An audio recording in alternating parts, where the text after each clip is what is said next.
C'est maintenant que ça commence. On y va. Pierre Marcolini, je suis chocolatier en région bruxelloise depuis 25 ans. Hyper concurrentiel. Moi, à l'étranger, on parle du chocolat belge, mais la vérité, c'est que dans notre domaine et dans le chocolat tel que je le fais, mes plus grands concurrents sont des Français. Aujourd'hui, le secteur du luxe, c'est français, c'est pas belge. C'est fini le chocolat belge en disant il suffit de mettre Belgium Chocolate pour vendre. C'est terminé ça. Ça fait 25 ans que c'est terminé. Il a fallu se réinventer, il a fallu y aller et c'est des jours et des nuits. Quand on est artisan, on devient vite entrepreneur. Sans s'en rendre compte.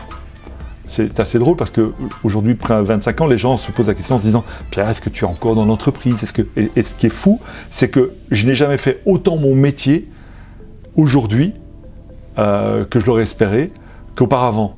Les 2 premières années, j'ai fait de la créativité, mais soyons réalistes, pendant 10 ans, tu fais quoi? Tu vas voir les banques, tu t'occupes des magasins, tu t'occupes des plannings des vendeuses, tu t'occupes effectivement des petits bobos de chacun. Comme t'as pas de CEO, t'as pas de gens qui sont dédicacés à tel, tu es au four et au moulin, et donc ton premier job, t'es 30, 40, 50% de ta journée, c'est ça quoi.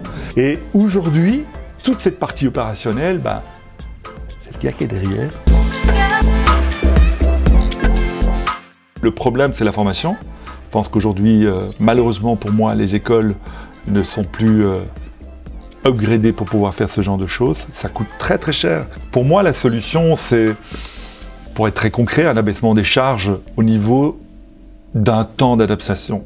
Je pense que tous les gens qui sont ici, il faut 1 an, 2 ans pour former quelqu'un. On ne peut pas former quelqu'un en 15 jours. Je pense que si on peut arriver à dire aux entreprises formées, mais la compensation c'est ça, c'est peut-être l'avenir.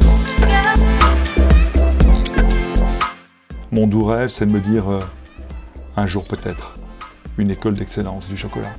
À Bruxelles, ça mériterait ça. Tu vois, si tu veux laisser un jour une empreinte, tu peux laisser un nom, tu peux laisser une entreprise, mais j'aime bien cette phrase de Jean Gore avec la bibliothèque qui brûle et de laisser un acquis aux gens. C'est le genre de choses qui me motive.